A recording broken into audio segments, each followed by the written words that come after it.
Boa noite a todos e todas. Sejam todos bem-vindos e bem-vindas aí no nosso webinar exclusivo de inovação em saúde, com foco aí no tema de hoje, que é o novo caminho para o cuidado.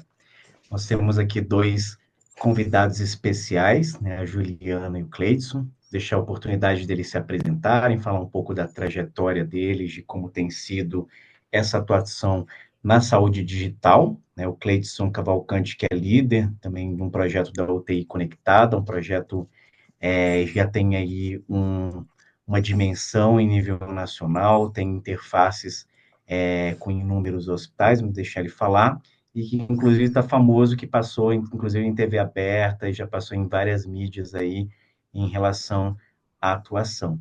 A Juliana, a famosa Ju, diretora da ABSS, da Dr. Next, que tem essa trajetória aí focada especialmente em transformação digital e experiência do paciente. Meu nome é Alisson Veríssimo, estou como coordenador médico na DOC 24, já há alguns anos, uma empresa que tem sede na Argentina e operações no México e no Brasil. Então, vou deixar primeiramente o Ladies First, né, Juliana se apresentar, depois o Cleidson, para a gente iniciar o nosso bate-papo. Lembrando a todos os participantes que a gente terá esse formato como um bate-papo mesmo, especialmente com um momento para discussão, então fiquem à vontade para mandar mensagens no chat, qualquer dúvida que tiver, qualquer contribuição, que teremos um momento para essa discussão também, para contrapontos também de percepções. Juliana, por favor. Obrigada, Alisson, obrigada pelo convite. Prazer estar aqui com vocês, poder compartilhar um pouco da nossa vivência na saúde, tudo que a gente tem conseguido presenciar em relação às soluções digitais e todo tipo de movimento que a gente tem feito em toda essa transformação. A gente sabe que a jornada é difícil, mas vejo muito um caminho positivo pela frente. Estou na saúde desde 2020, atuei como especialista em eficiência operacional no Hospital Sírio-Libanês e tenho hoje uma startup que está voltada à experiência do paciente, à comunicação mais efetiva com a família do paciente, e também na diretoria da ABSS, que é a Associação Brasileira de Startups em Saúde. E na ABSS a gente tem um foco muito grande em entender dores do mercado versus as startups que nós temos no nosso pool de solução para tentar encurtar esse caminho. Então, é um prazer enorme estar aqui com vocês, poder dividir um pouco dessa jornada. Nós que agradecemos, Juliana. Cleidson, por favor. Olá, pessoal. Olá, Alisson, muito obrigado pelo convite, muito obrigado a todos por possibilitar a nossa participação e a gente poder discutir o que a gente vem trabalhando nesses anos todos. Minha trajetória ela é mais ou menos regular, eu sou um indivíduo que vem basicamente da tecnologia da informação e com o passar dos últimos 20 anos que virou a IoMT, né? Eu começo no Incor no ano 2000 e depois vou para Santa Catarina e passo por toda a evolução e aplicação de sistemas de informação, como projetos de telemedicina para o estado de Santa Catarina ou como o Sistema Brasileiro de TV Digital. E nos últimos 5 anos a gente teve uma aceleração quase que de Juscelino Kubitschek, né? 55 devido ao Covid. O Covid fez com que, em especial, a terapia intensiva ocupasse um foco muito relevante e todo o esforço de implementação e avanço tecnológico. E aqui estou hoje como coordenador do segmento de IoMT no grupo da pneumologia e na UTI respiratória do Instituto do Coração. Excelente, Cleidson. Isso porque ele disse que é uma trajetória regular, né? Mas dentro de um sistema de saúde complexo, o Cleidson tem atuado aí nessa área de inovação, a Juliana também, que é bem o que a gente vai explorar hoje, né? De como podemos explorar juntos, como inclusive o sistema de saúde, o serviço de saúde tem se remodelado, né? Nesse modelo atual, né? Pensando no itinerário do paciente, na trajetória. Então, para contextualizar, são alguns números publicados, a gente pode discutir se esse número está mais, menos, dentro de um contexto nacional, internacional, mas para trazer alguns parâmetros também, não para ficarmos só com viés de privado ou viés de público, do sistema público. Então, com dados, inclusive, do repositório da ANAP, eles dizem que, do ponto de vista hospitalar, né, cerca de 78% dos participantes relatam a utilização de recursos de suporte à decisão clínica no atendimento ao paciente. Do sistema privado ainda, dados apontam que as equipes clínicas percebem uma adoção de novas tecnologias, né, seja ela de moderada ou alta receptividade, em torno de 70%. E tem relatos aí no SUS, em algumas publicações, que mais de 93% dos pacientes que já usaram a telemedicina, eles usariam novamente, por exemplo. Para além de discutirmos esses grandes números, né, a questão da democratização, a conectividade, o acesso, os perfis desses pacientes, né, e dos usuários, a ideia é a gente começar um pouco esse nosso bate-papo nesse sentido, e eu gostaria saber um pouco a percepção de vocês também, né, o que vocês consideram de informação. Então, eu tenho uma pergunta aqui para a Juliana. Ju, você que tem atuado aí em soluções, né, que promove, inclusive, o acesso ao paciente, a gestão da jornada, o engajamento, na sua percepção, o que tem funcionado na prática mesmo para transformar os pacientes em algum nível de protagonismo do seu cuidado? Quais são as suas percepções e se você acha que as tecnologias elas têm de fato contribuído para a melhoria dessa jornada? Perfeito. Que a tecnologia contribui, a gente não tem dúvida nenhuma, muito atuando como ponte e não como barreira, né? A tecnologia ela faz com que a gente faça o rompimento de barreiras de acesso, por exemplo, de acesso às informações. E o que eu tenho percebido muito acompanhando as startups e acompanhando os hospitais é que soluções tecnológicas que têm trazido informação para o paciente em relação à jornada dele, desde um momento de um agendamento ou um pós-cirúrgico, ou então exames, tudo que traz informação tem gerado um pouco mais de engajamento para o paciente, então tem trazido esse apoio, mas eu vejo também que só trazer solução digital por solução digital não funciona. O paciente precisa se reconhecer ali, ele precisa ter essa transparência, precisa ter esse aletramento digital também. Acho que esse é um ponto importante para a gente trazer, que nem toda tecnologia vai funcionar para todos os usuários, ainda que tenha uma quebra de barreira muito grande. Então, o que eu tenho visto muito, olhando para hospitais e olhando para soluções tecnológicas, é tudo que a gente consegue gerar o engajamento, é quando a gente aproxima o paciente, dá informações necessárias para ele, inclusive de risco, inclusive de condições prévias que a gente pode alertar, fazendo análises ali de condição, de prognósticos, para que a gente dê um direcionamento de linha de cuidado, por exemplo. Então, todas essas soluções tecnológicas que aproximam o paciente a ter uma condição de saúde melhor e façam incentivos, isso tem gerado engajamento. Em contrapartida, todas as soluções tecnológicas que são mais frias e que têm cara de solução tecnológica por si só, não tem gerado muito engajamento, porque as pessoas ainda preferem falar com pessoas. Então, é um cuidado que a gente precisa ter aqui, é o quanto a gente traz solução tecnológica, a forma que a gente insere a solução tecnológica dentro da jornada do paciente, para que ele se sinta acolhido e não uma maneira mais distante de acessar a um médico, por exemplo. Excelente, obrigado aí pelas suas considerações, né? Quando a gente pensa em transformação digital, a gente tem uma gama de possibilidades e tecnologias possíveis, né? Então, a gente pode pensar em IoT, a gente pode pensar nos aplicativos, a gente pode pensar, né, nos wearables, né, nas tecnologias vestíveis, né? Para muito além de qual é o meio, né? Porque no final tudo isso é um meio para atingir um fim. A gente pode questionar, inclusive, né, como a melhor boa prática para o telemonitoramento, como a gente pode chegar a uma inteligência de dados para tomada de decisão. E aí, minha pergunta para o Cleidson, na sua opinião, Cleidson, quais tecnologias têm se mostrado mais eficazes para estimular aí o cuidado contínuo do paciente, pensando na individualização do cuidado, né? Porque a gente pensa em tecnologias massivas ou que às vezes estão na moda, mas o que de fato pode mudar desfecho, o que pode agregar valor nesse cuidado para o paciente usando a tecnologia como meio?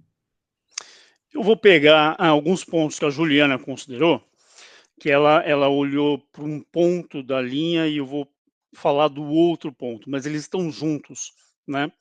Porque ela está falando do consumo lá na ponta, na verdade, o consumidor finalista, que é o paciente ou a família do paciente, e eu vou falar da outra ponta aqui, quando o dado é gerado, quando a assistência em cascata é gerada até que chegue ao paciente. Ela fala de uma coisa importante, que é o paciente, ele quer ser visto e falar, interagir com outra pessoa. Ele quer o melhor cuidado, e o melhor cuidado é sempre aquele que é, digamos, costurado, alfaiatado para ele, né? Isso é um fato para qualquer tipo de consumidor, não é só da área da saúde, né? E quando a gente fala de IoT ou a sua implementação na área da saúde, que é o IoMT, a gente, no fundo, a gente está falando de paradigmas e estruturas e tecnologias de mais de 25 anos, em que já falava de uma relação one-to-one, do ponto de vista fornecedor-consumidor, né? Quando a gente pensa, por exemplo, nós brasileiros que pensamos no Pão de Açúcar, que lá há 20 anos, lá nos anos 2000, começava a ter os primeiros ensaios de saber exatamente o que a dona de casa quer comprar na Avenida Santo Amaro, na sua loja de Avenida Santo Amaro, a mesma estrutura, ou muito semelhante, conceito e infraestrutura tecnológica, é o que a gente tem aplicado na área da saúde. Então, por sua vez, a gente está falando do quê? Da gente ter quantidade de informação acurada sobre um determinado paciente, sua trajetória e, principalmente, seu universo particular, seu universo individual, inclusive a sua dinâmica enquanto paciente. Vamos decupar isso um pouco para responder a sua pergunta, quando a gente está falando de terapia intensiva, ou quando a gente está falando de uma terapia hospitalar, já no nível terciário, às vezes secundário, né? O que é importante hoje para que a gente efetive esse cuidado? É que a gente consiga aprender o máximo possível, capturar o máximo possível de informação desse paciente. Essa informação, ela é sempre muito heterogênea, de fontes diferentes, mas que a gente consiga trabalhar essa informação de forma automatizada para que ela seja consumida facilmente, rapidamente, pela equipe multiprofissional. E essa informação consumida, ela seja entregue para esse consumidor de forma adequada para a sua atividade. Vamos dar exemplos aqui. Se eu pegar uma equipe de terapia intensiva, ela é multiprofissional, tem médicos, tem enfermeiros, tem fisioterapeutas, tem farmacêuticos, tem etc. E cada um consome esse dado de forma diferente, né? Na prática, hoje, o que nós conseguimos fazer, em certa medida, pelo impacto do Covid, que nos acelerou muito, é extrair dos equipamentos à beira-leito, em tempo real ou perto disso é a cada 25 milésimos de segundo, tá?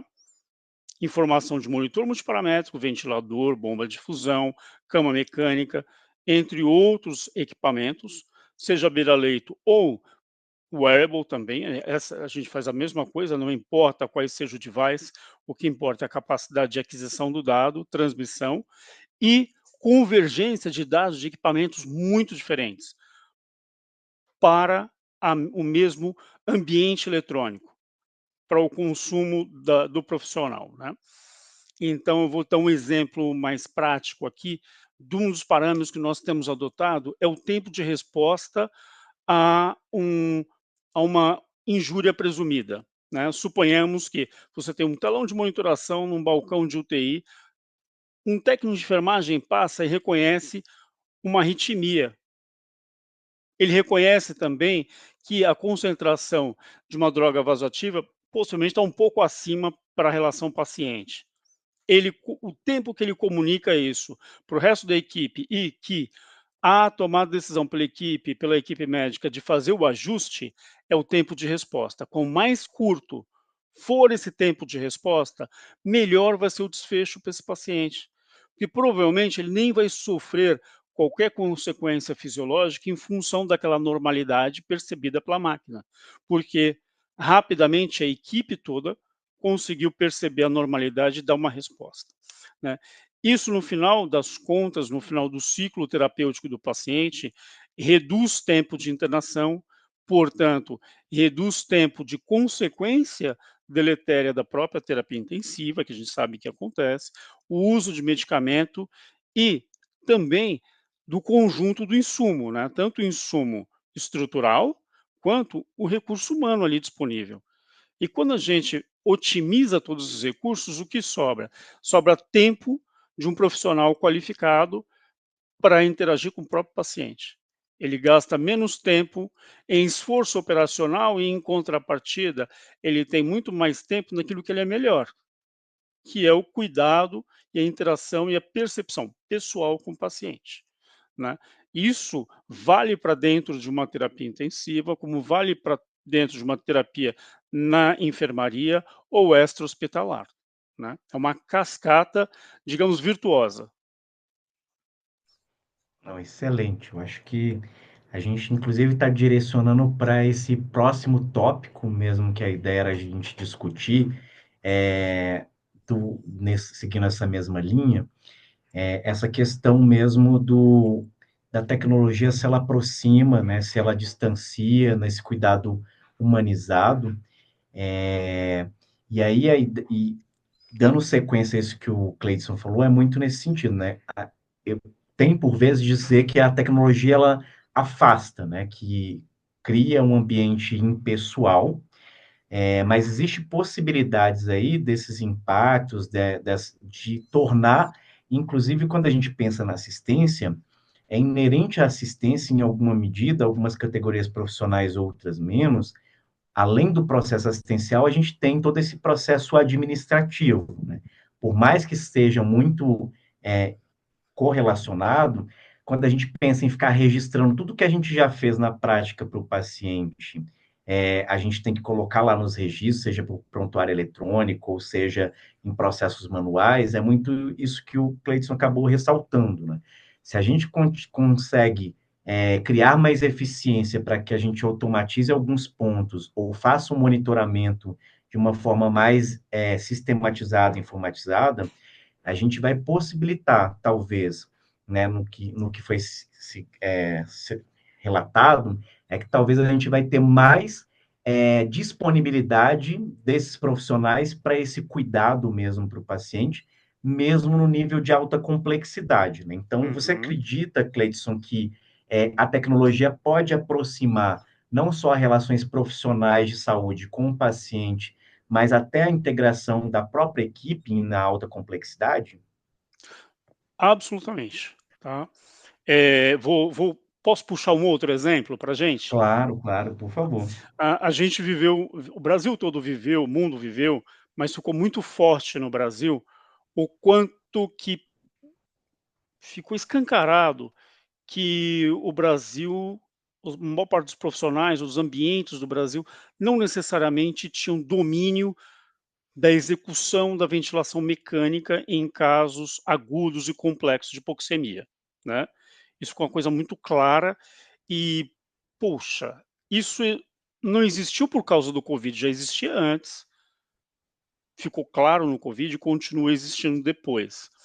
Mas quando a Sim. gente fala da terapia ventilatória, né, da mecânica ventilatória, ele não é um trabalho só de um profissional, é um trabalho de uma equipe inteira, né, é um trabalho que envolve a definição do médico, envolve a orientação do fisioterapeuta, envolve a manutenção de ambas as orientações pelo grupo da enfermagem, porque se o grupo da enfermagem não corresponder às orientações, por exemplo, de sedação e ou bloqueio muscular, nada do que o fisioterapeuta setou no ventilador ou que o médico intensivista orientou ou preconizou como terapia ventilatória vai funcionar.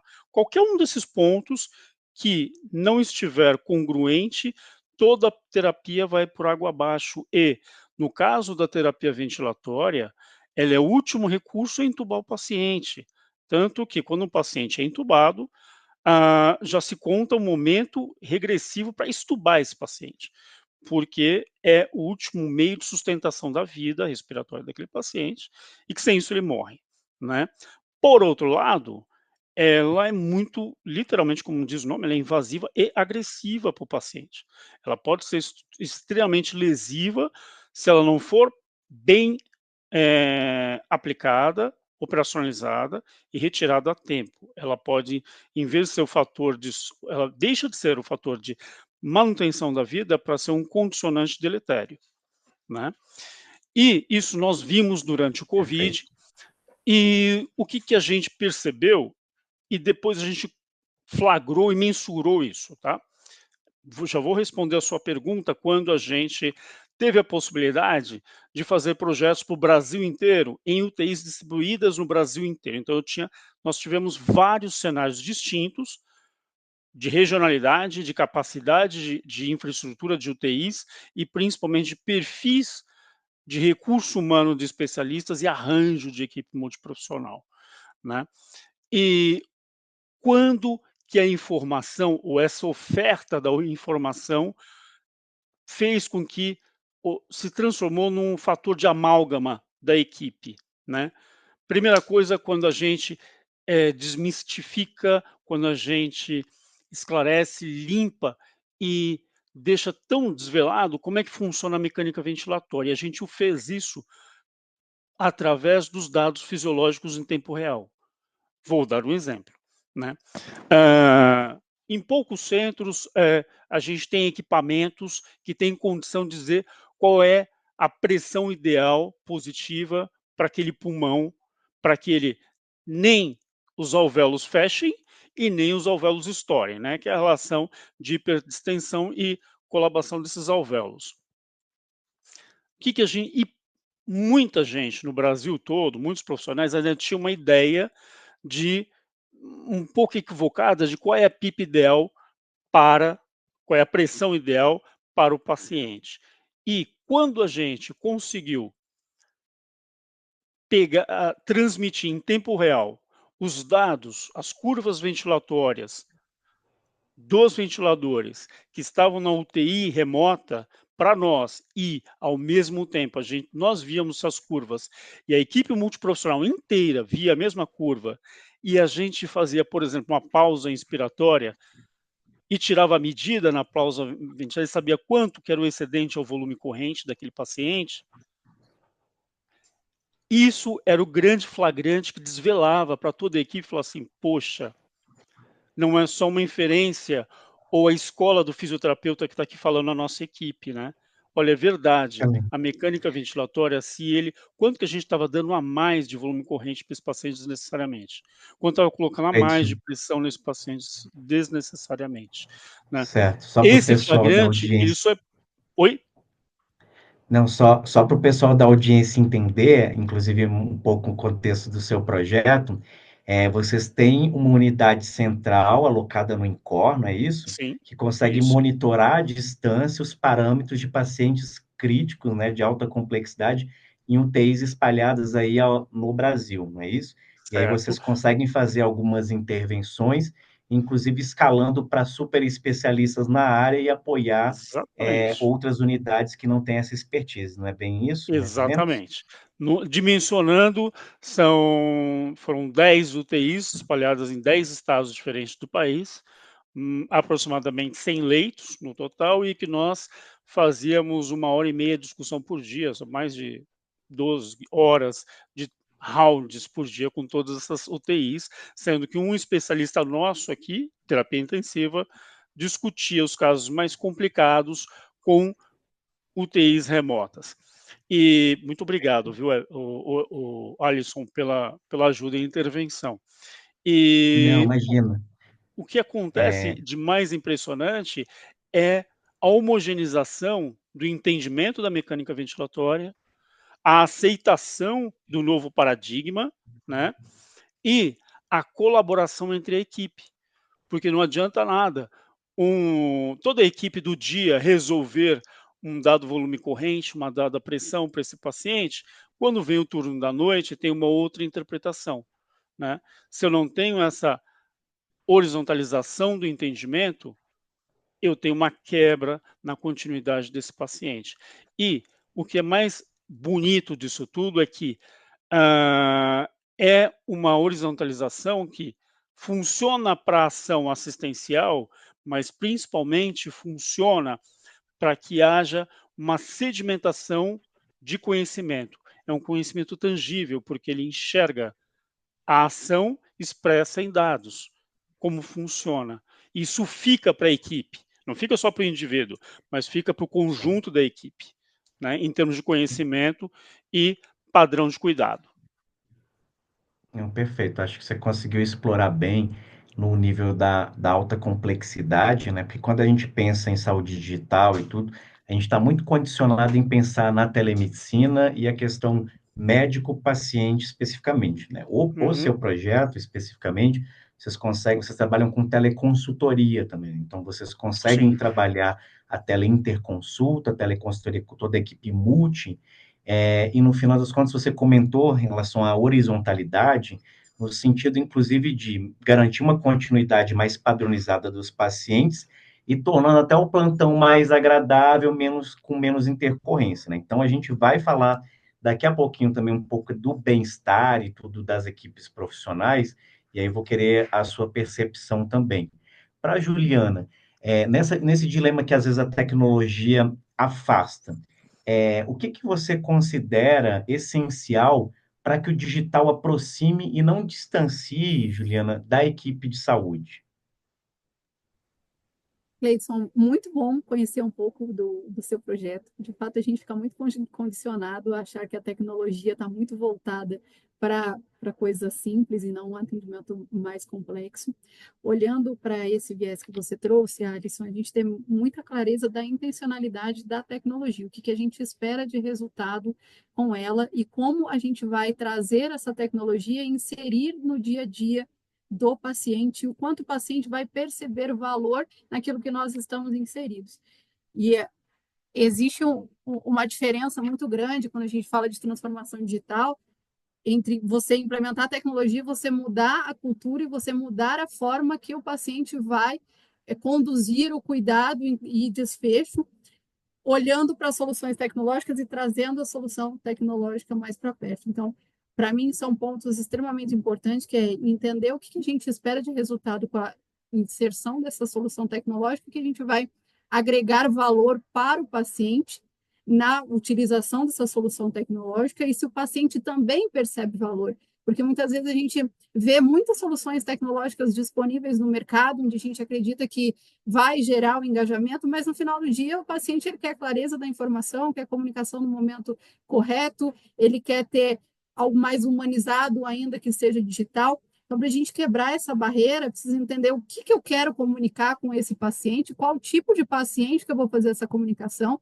porque não adianta a gente tentar levar uma inteligência artificial, algo que nada é intuitivo e que seja incrível para o paciente da terceira idade, por exemplo, um paciente que está fazendo o atendimento domiciliar e que está ali sob cuidado de pessoas que são mais idosas e não tem tanta adesão à solução tecnológica. Então, entender qual é o público que a gente vai atender e o que a gente espera de resultado com essa tecnologia e rodar em fases para ver a adesão que a gente tem, fazendo sempre pesquisas e entendendo do lado do paciente também essa percepção de valor, é fundamental, senão a gente cria algo quase como da NASA, acreditando que vai revolucionar, e quando chega na prática a gente não tem adesão do paciente, a gente não tem engajamento, a gente não consegue manter o paciente dentro da plataforma, porque ele não vê valor ali, é simplesmente uma solução tecnológica que ele vê adicional.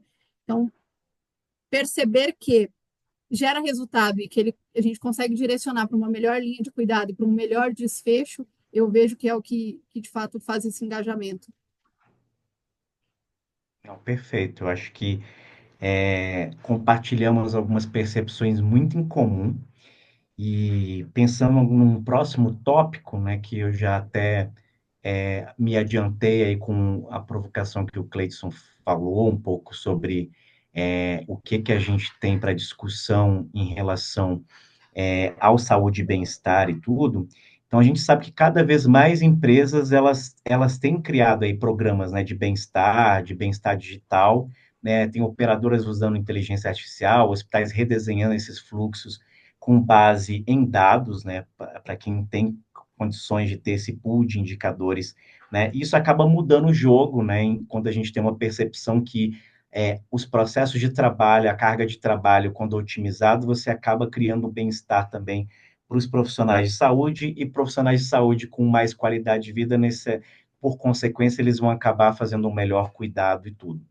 Então, quando a gente pensa, inclusive, na solução que você está empenhada, Juliana, em relação, por exemplo, ao mapeamento da jornada e tudo, do ponto de vista das instituições, né, quais são os principais resultados que você consegue observar que, ao integrar soluções digitais a estratégias do cuidado, você acaba facilitando também o processo de trabalho da linha de frente, né? E aí eu gostaria que você contasse um pouquinho da solução que vocês têm atuado e se você identifica que sinergia em relação a essa frente de bem-estar de cuidar de quem cuida, né, do paciente, no final das contas. Perfeito. Nós temos uma plataforma que faz toda a comunicação da jornada do paciente cirúrgico. A gente comunica com o acompanhante familiar toda a trajetória dele dentro do hospital, desde o momento que ele fez a admissão até o pós-alta, com toda a comunicação de exames que ele precisa fazer. Saiu uma pesquisa recente que em torno de 80% dos pacientes cirúrgicos precisam fazer pelo menos um exame nos próximos 30 dias, e menos de 50% desses pacientes realizam.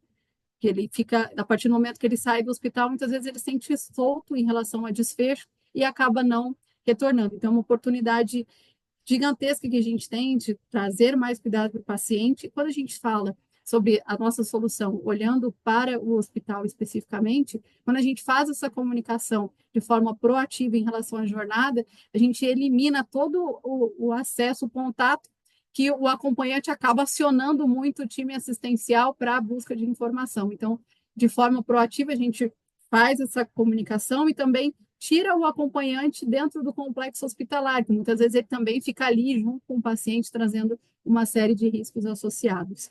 E quando a gente fala também, olhando para time assistencial, a parte de eficiência operacional, como a gente faz a comunicação de toda a jornada, inclusive da data prevista para alta, pensando numa otimização do giro de leito, a gente também facilita esse processo de alta do paciente, que elimina esse gap que é muito comum nos hospitais entre alta online e alta real, o momento que a gente deu alta para o paciente versus o momento que de fato ele desocupou o leito, e trazendo a família, que é um pilar muito estratégico para tanto no momento da alta, quanto depois no pós-operatório, fazendo compartilhamento de todo o cuidado necessário, e aí linkando também com soluções que possam agregar ainda mais valor. Então, aqui tem um viés muito grande de eficiência operacional, que eu vejo como ainda uma necessidade enorme nos hospitais, além de segurança da informação, centralização de todos os dados da jornada cirúrgica e fazendo compartilhamento desses dados também, que também é uma dor que a gente tem, não só na saúde, mas em diversos segmentos, a gente consegue compartilhar toda a parte de jornada também para tomada de decisão.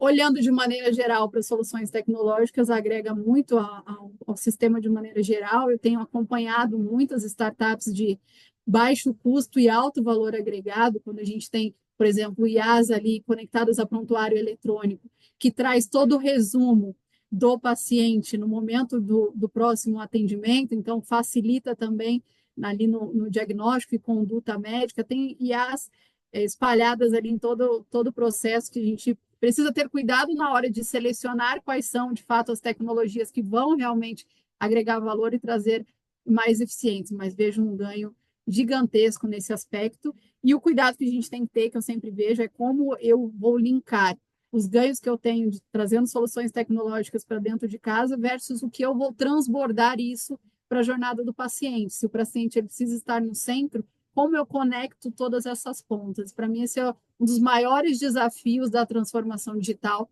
é a gente conseguir conciliar processos, tecnologias, pessoas e dados para tomada de decisão e direcionamento de próximos passos ali. Excelente. Obrigado, Ju, pelas contribuições. Eu acho que a gente tem que, inclusive, entender, né, em como encaixar, né, essas demandas do problema de vida real, né, não criar uma solução digital para, às vezes, problemas inexistentes, né, só para a gente ter esse ar aí de aplicar soluções digitais ou para algo que, às vezes, não tem tanto impacto assim, né? E aí, quando você pensa numa solução, como você comentou, eu posso dizer, eu recentemente acompanhei minha mãe num processo cirúrgico, né? Então, sempre causa aquele dilema que você fica meio, né, receoso, um pouco ansioso para saber o resultado, para saber em que momento que tá, porque você não entra no bloco, né? Então, e aí você fica sem entender. Inclusive, a instituição tinha né, um monitor lá, que deveria estar em tempo real avisando isso. E aí, né, e aí talvez o ruim de ser médico, às vezes é isso. Eu falei, mas é uma cirurgia de pequeno porte e está demorando tanto, eu acho que deu ruim, assim, acho que não está interessante essa demora. E aí eu comecei a ficar desesperado. No primeiro momento eu falei, não, deixa eu ficar tranquilo aqui, que é coisa da minha cabeça.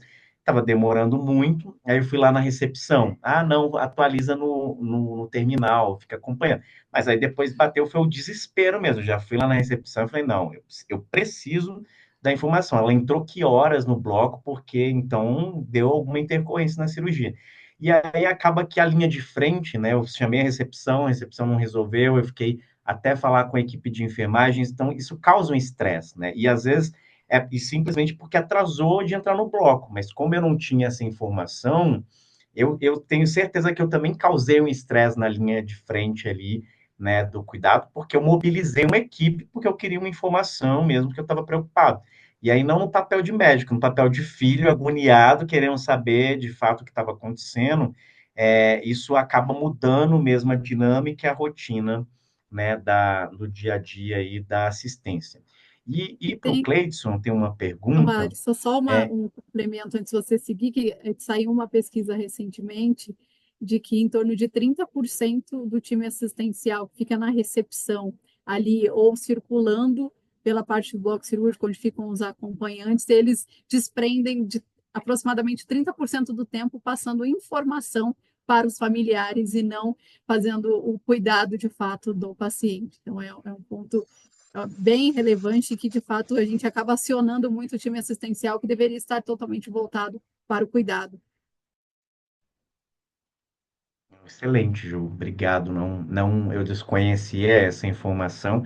Acho que sempre agrega aí saber desses percentuais até para a gente revisar a nossa prática. E para o Cleidson, ele está num projeto com um componente bastante inovador, né, especialmente, né, no setor hospitalar. E a gente, infelizmente, no contexto brasileiro, a gente tem vários médicos generalistas, quando se formam, eles vão ou para atenção primária, sem uma residência, sem uma qualificação pós-graduada, né? Ou eles vão para pronto-socorros, ou vários iniciam nas unidades críticas. Então, até porque a gente não tem intensivistas suficientes para suprir a demanda em nível nacional, né? Isso é pela própria demografia médica.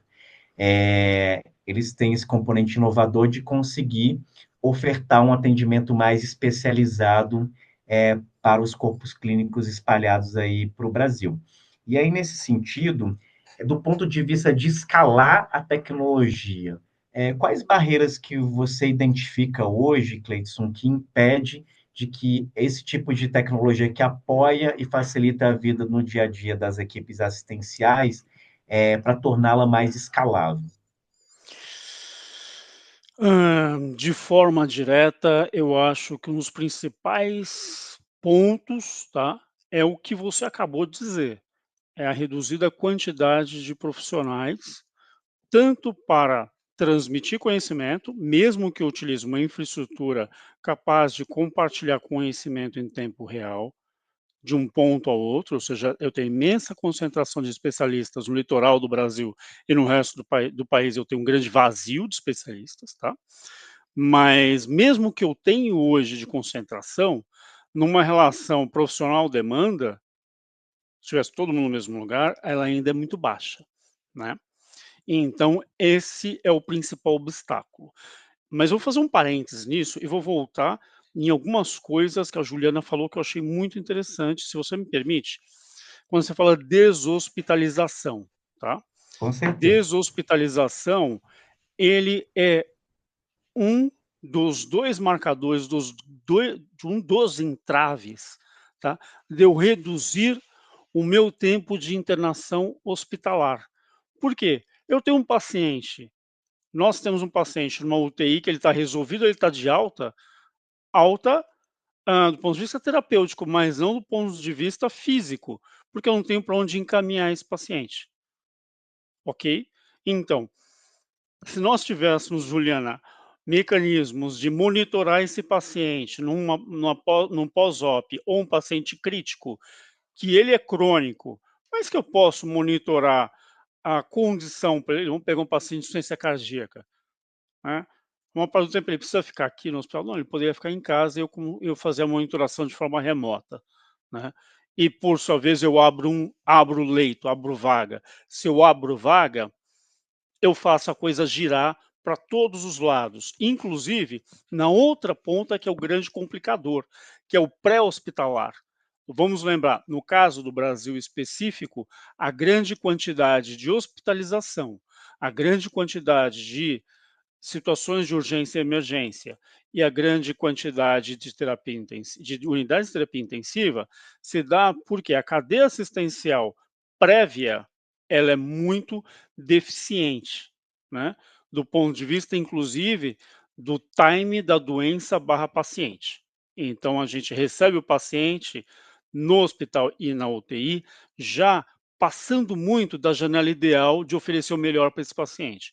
E aí, Juliana, eu volto na janela, né? Se o meu pós-UTI ou o meu pós-enfermaria é mais rápido, né? Eu abro vaga e eu pego quem está vindo. Então, aquele paciente que estava, por exemplo, na emergência de uma UPA, ele passa menos tempo lá e se ele precisa de uma terapia intensiva, ele vem mais rápido para a terapia intensiva. Portanto, tempo em saúde é qualidade, né? É entrega de resultado, né? Então, assim, super satisfeito com o que você falou, Juliana, e hoje é o que a gente está pensando. Como a gente resolver dentro da UTI, a gente já tem um modelo pronto e escalável.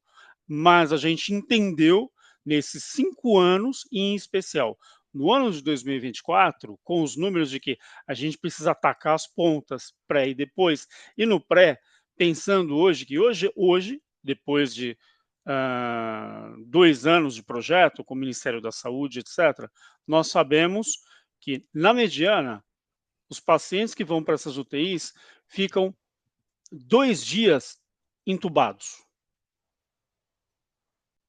Para o público ter uma noção, a qualidade, por exemplo, da mecânica ventilatória do paciente que vai entubado, ela é definida nas primeiras 12 a 24 horas. Depois disso, é muito mais difícil você conferir bom resultado. Você define a qualidade nas primeiras 12, 24 horas da mecânica ventilatória. E que no Brasil tem acontecido onde? Num pronto-socorro, que não é o lugar ideal para isso, né? Voltando à sua pergunta, Alisson, aqui, quando a gente fala qual é o principal empecilho, né?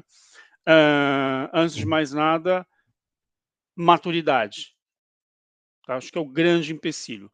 A crise conferida pela pandemia trouxe maturidade para o setor acadêmico, nós, para o setor assistencial, que somos nós, em parte também, para o governo, para a indústria, que foi um grande parceiro, tá? Se não fosse a indústria falar assim, olha, nós vamos nos juntar e vamos desenvolver plataformas em conjunto, inclusive a indústria de equipamentos, nós não estaríamos aqui hoje, né, nessa situação. E quando eu falo maturidade da academia, eu estou falando de grandes pesquisadores de grandes áreas, como nós temos aqui, que se juntaram, né? Se não fosse a determinação do professor Carlos Carvalho, que é um dos nossos professores titulares, e do Marcelo Amato, que é o chefe dessa UTI, da UTI respiratória, possivelmente a gente não teria agregado o conhecimento de direcionamento político suficiente para conseguir fazer nada. E quando a gente fala de desafio, além da maturidade, é a maturidade de todos os usuários, voltando à conversa da Juliana. Hoje o que falta como empecilho é o usuário que toma a decisão, tanto na iniciativa privada quanto na iniciativa pública, eu estou falando de governos, entenderem que Quando a gente tem informação em quantidade, qualidade e bem direcionada, a gente consegue efetivar, sim, melhoria de desfecho. Reduzir 20% do tempo de internação de UTI, por exemplo, que é brutal em termos de recurso, e desafogar o meu PS, ok? Mas é um processo cultural, né? E que a gente vem vencendo aos poucos. Eles têm que acreditar que isso é possível ser escalado. Então, para ser direto à sua pergunta, já que eu dei muita volta, empecilho para a escala hoje passa pela maturidade de todos, inclusive dos sponsors, passa também pela, digamos, o refinamento das tecnologias que nós temos hoje para algumas finalidades, principalmente a automação da tomada de decisão ou do apoio, da predição para os profissionais de saúde. Vou dar um exemplo. Hoje nós conseguimos enxergar, a qualquer momento que eu abrir meu celular aqui, eu consigo enxergar as curvas ventilatórias de ventiladores da nossa UTI e de mais 20 UTIs espalhadas no Brasil, inclusive no HC, né? Se eu for correndo lá, eu vou enxergar várias assincronias ventilatórias que estão acontecendo, mas eu preciso olhar, né? Outros profissionais dessas UTIs ou qualquer coordenador precisaria olhar lá. E no que estamos investindo hoje? Naqueles módulos de software que vão reconhecer, olha, está acontecendo uma sincronia ventilatória no leito tal da UTI X, e avisar o profissional responsável para que a gente faça aquilo que eu comentei no começo, que é reduzir o tempo-resposta frente a uma ameaça de injúria, né? Eu preciso automatizar isso. Eu preciso automatizar, por exemplo, o reconhecimento de uma arritmia, né? Eu preciso automatizar, por exemplo, o reconhecimento de uma alta concentração de opioide em um paciente que, de repente, está fazendo uma sincronia por esforço abdominal, porque o resto do pulmão ele está enrijecido pelo próprio fentanil, né? Se eu faço isso, o que, que eu consigo? Eu consigo otimizar a minha quantidade de horas de especialistas e também de cuidadores. Então, a gente passou a etapa de adquirir dado de qualidade em quantidade e combinar esses dados, né? A gente passou a etapa de oferecer esse dado para qualquer lugar, transitar ele entre UTIs ou entre escalas assistenciais diferentes de qualquer lugar. Agora nós estamos na etapa de utilizar esses dados para otimizar o alvo da assistência, enxergar o problema antes que ele aconteça e tomar atitude para eu minorar o trabalho futuro. Quando eu faço isso, se eu fiz isso no dia de hoje, no dia de amanhã, eu vou precisar discutir menos pacientes graves. Então, se a Perfeito. gente está falando de escala, amanhã, quando nós fizermos um teleround entre a nossa UTI e a UTI, por exemplo, de Boa Vista, né? A UTI de Boa Vista, se as sincronias foram corrigidas hoje, o paciente não ficou 12 horas numa sincronia, eu tenho menos um paciente grave para discutir. Quer dizer que eu tenho o meu especialista aqui com mais tempo para cobrir mais UTIs, tá? Compartilhar o conhecimento dele com mais UTIs. Eu tenho o profissional lá de Boa Vista com mais tempo para aprender com o meu especialista, em vez de ficar correndo em procedimento para corrigir o prejuízo de hoje, né? E é para onde a gente está indo. Então, a gente, só para repassar e ficar claro, são 3 obstáculos. O primeiro dele é uma questão de aceitação e cultura de todo o complexo da saúde. Parte dele já está muito engajado, mas falta ainda acreditar isso do ponto de vista de investimento e planejamento. O outro lado é o outro recurso, o mais importante, que é o recurso humano, né? E para a gente Perfeito. otimizar ainda mais recurso humano, a gente tem que automatizar e tirar proveito dos dados que a gente já tem domínio. Excelente, Cleidson. Eu acho que é bem pertinente isso. Eu acho que até por ser uma especialidade, uma mão de obra muito qualificada e que não está de uma forma democrática a distribuição no Brasil, né? A gente tem concentração em grandes centros. Então, a ideia é, de fato, otimizar a carga de trabalho para que eles consigam estar dedicados aos pacientes que mais demandam essas especialidades, né? Então, é uma engrenagem, né? E aí, nesse Sim. sentido, o Fausto fez uma pergunta aqui, né? Pensando nessa engrenagem, a gente também, para além do terciário, a gente tem o nível secundário, o nível de atenção primária, e ele pergunta, né, como a telemedicina pode atuar diretamente na melhoria do paciente, em quais momentos, independente da UTI? Algum de vocês gostaria de comentar um pouco a respeito de melhorar desfecho, inclusive antes desse paciente se agravar e depender de uma atenção terciária?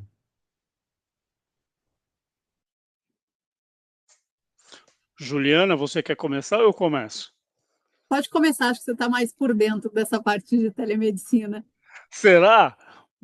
Tá bom, eu vou falar um pouco. Olha só. Antes de falar de UTI ou de terciário e de telemedicina, a gente peca demais enquanto país do ponto de vista da jornada do paciente e da promoção da saúde do indivíduo, tá? Então, em correspondência à nossa audiência, antes de qualquer coisa, no caso do Brasil, pense em saneamento básico, tá? A maior parte das doenças que ocorrem no Brasil e países semelhantes decorrem de um fraco saneamento básico. A partir daí, a gente tem uma má orientação de comportamento saudável. Isso vale para o mundo inteiro, com exceções, mesmo os países com maior desenvolvimento econômico, tá? As doenças mais prevalentes são decorrentes de comportamento errático, da alimentação e sedentarismo, todas elas, tá? As exceções são doenças congênitas ou por outros fatores. Mas se você pensar as principais recorrências de um pronto-socorro, elas serão o quê? Infarto agudo do miocárdio, AVC e trauma. As duas primeiras, a grande maioria é comportamento, tá bom? E depois disso, a gente está falando de atenção primária e atenção secundária. A atenção primária hoje, eu acho, não vou repetir o que a Juliana já falou, mas é, digamos, de instrumentalizar realmente a atenção primária, tanto do ponto de vista de quem presta assistência, quanto daquele que consome assistência. E os dois têm que falar a mesma língua, né? Vamos traduzir isso do ponto de vista tecnológico. Do ponto de vista tecnológico, o pessoal já está na moda de usar os smartphones, desculpa, smartwatch, né? Isso serve para quê? Para promoção da saúde. Não está falando que ele tem doença ou não tem doença, mas se ficar meio esquisito, ele passa a ser o quê? O indivíduo alvo. Se a frequência cardíaca dele está meio esquisita, se a pressão dele está esquisita, imediatamente ele deveria ser recrutado pelo seu posto de saúde e falar assim: camarada, vem aqui conversar com a gente, que agora a gente vai monitorar você, não é mais o relógio, né? É isso que faz com que a, digamos assim, um comportamento fisiológico errático não se transforme numa doença instalada, né? Porque depois da doença instalada, aí você vai para a secundária, aí você vai fazer o quê? Você vai ser reativo a um problema que já está consumindo o organismo do indivíduo, de alguma forma. Ele já virou um hipertenso, ele já virou um diabético, e por conseguinte ele vai virar alguém com insuficiência cardíaca ou algum tipo de acidente cardio ou vascular. Perfeito? E aí a gente já chegou no hospital, já chegou aqui no meu lado. Tá? Então, o que tem que fazer na média e na atenção básica, tá, é pouco, mas tem pouco, digo, no sentido de variabilidade de coisas que tem que fazer, mas tem que fazer de forma massiva para toda a população, né. Toda a população tem que entender que ela precisa se observar e como é que é o critério para ela se observar, né? Se ela está tendo um problema, se ela está normal ou se tem uma coisa esquisita com ela. Se ela tem uma coisa esquisita, eu acho que a atenção básica tem que abraçar essa pessoa e orientar essa pessoa para a promoção de saúde. Depois disso, se passou dessa fase, aí é reativo, né? Reativo é muito mais caro. E aí é a situação que nós vivemos, em que só o complexo do HC, do Hospital das Clínicas, nós temos mais de 500 leitos de UTI. Gente, isso é muito, tá? Isso é qualquer coisa perto do que toda a Oceania tem em leitos de UTI. Todo um continente tem. A gente tem só no complexo HC, tá? Então, eu estou até falando de um outro lado que eu não abordo muito, que é a atenção primária e atenção secundária. Mas falando aqui da terciária, quando o paciente ele já, de alguma forma, a situação dele foi negligenciada, né, e a doença recrudesceu, mesmo assim, mesmo nessa fase, existe o quê? Um, digamos, um crescente de quanto as coisas podem ficar piores, né? E quanto que você pode devolver essa pessoa de volta para sua casa inteira, né? Porque quando a pessoa vai para a UTI, a percepção do público em geral, do público leigo, é que grande chance de morrer, e ele está certo, tá? A expectativa do brasileiro é que o paciente vai para a UTI, ele vai morrer. Seu familiar foi para a UTI, ele vai morrer, né? Se ele não morre, nossa, foi um milagre, né, da percepção da população. E, infelizmente, isso é uma verdade, não era para ser. Se esse paciente chegasse dias antes, na sua trajetória da sua agudização, à UTI ou um serviço para estabilizar esse paciente, muito provavelmente ele não teria sequelas respiratórias, não teria sequelas renais, não teria sequelas cardiovasculares ou do sistema nervoso central, que é o que acontece com boa parte dos pacientes que chegam à UTI, né? E aí, Juliana e Alisson, a gente volta na cadeia assistencial, né? Se um paciente chegou com insuficiência respiratória num pronto-socorro, não necessariamente ele precisa ser entubado, ele só precisa ser orientado adequadamente, né? Se ele for entubado, rapidamente ele tem que passar por um serviço especializado, né? O pronto-socorro é só para estabilizar o paciente, não deixar ele piorar, mantê-lo vivo e transferir. Isso não acontece no Brasil ainda.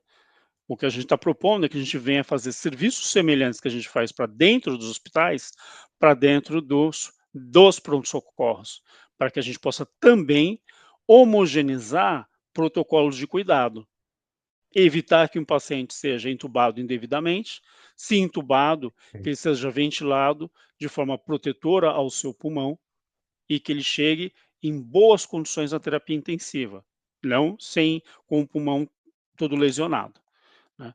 Então, essa é a percepção que a gente tem, ou seja, pegar a janela ideal de cuidado daquele paciente e não pegar muito tardio.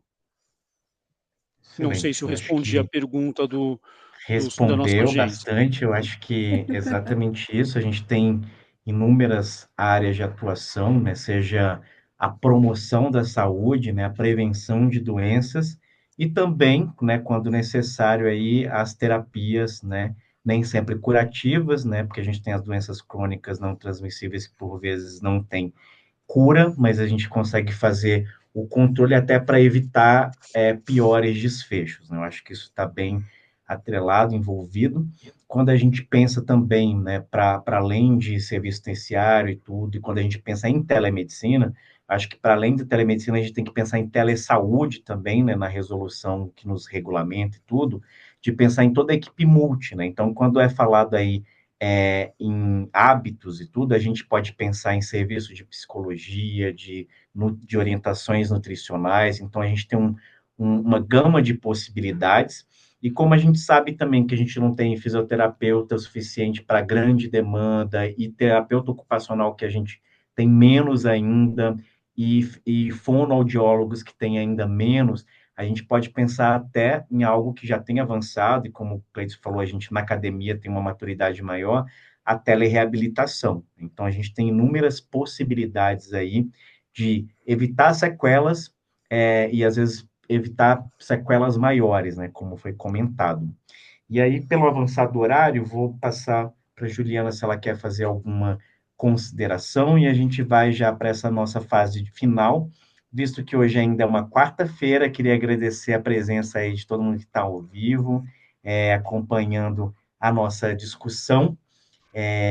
Muito obrigado a todos e todas. E a gente começou com Ladies First e a gente começa agora com a finalização também da Juliana. Obrigado. Perfeito, obrigada. Alisson Cleiton, eu tinha certeza que você ia trazer uma resposta muito robusta com esse projeto incrível que você está fazendo para a UTI. Quando eu li o UTI ali, sabia que você ia conseguir conduzir muito bem. Trazendo até, antes Obrigado. de fechar, para um viés de jornada do paciente, até puxando um pouco para o que estamos trazendo aqui. Amanhã a gente tem, inclusive, uma reunião com uma instituição de saúde, olhando para a deshospitalização, que foi também, Cleiton, que você comentou, da importância de acelerar esse processo. E está vinculado também com a telemedicina, olhando para a melhoria da jornada do paciente que está em casa, foi deshospitalizado e precisa de um contato assistencial, e a gente traz a telemedicina. Então, melhora a experiência do paciente, promovendo o melhor acesso para ele. Então, eu vejo conectando muitas frentes, a telemedicina ela vem para apoiar muito esse processo também. De considerações finais, é sempre um prazer estar aqui. Muito obrigada pelo convite, obrigada por todos que estiveram aqui.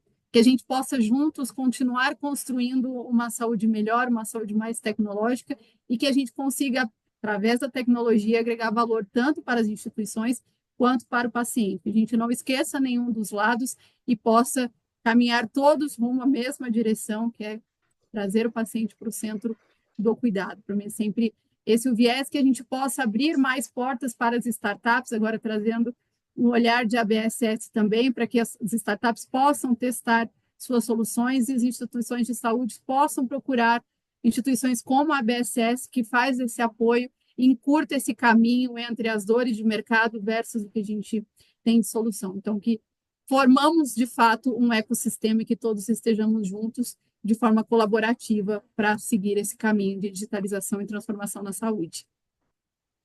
Excelente, Ju. Obrigado pelas contribuições. Eu acho que isso tem também sinergia com o próprio questionamento que a Karen fez aqui, que a gente já comentou, né, sobre telemedicina, a questão das tele-TIs, da gestão integrada, e ela aí questiona quais são as próximas tendências que a gente possa ter já no mercado de saúde, esses próximos desafios.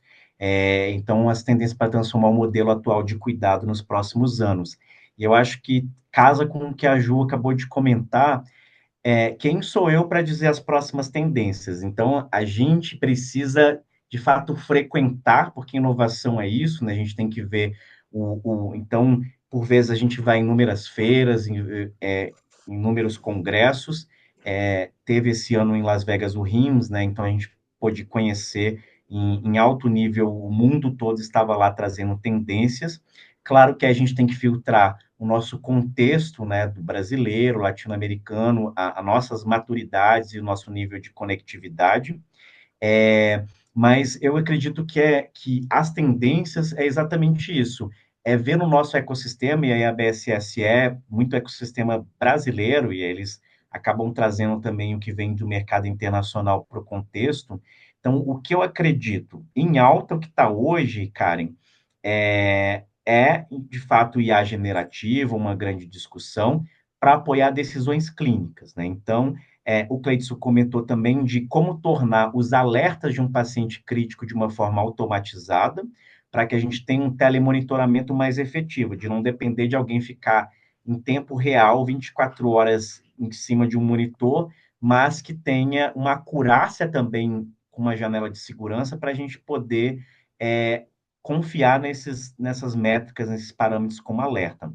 Então, eu acho que inteligência artificial está em alta como tendência, em todos os lugares que a gente vai, tem disso.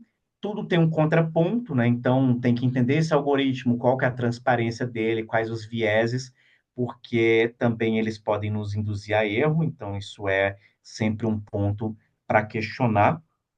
E gostaria de agradecer aqui a todos que perguntaram, ao Fausto, a Karen, e também a Silvana, que comentou aqui nominalmente do professor Carlos, do próprio Cleidson, e tem também o professor Marcelo Amato, né, da iniciativa da TeleUTI, que eu tive a oportunidade de conhecer no HC, são excelentes professores e entusiastas, de fato, em melhorar a vida e a qualidade dos pacientes.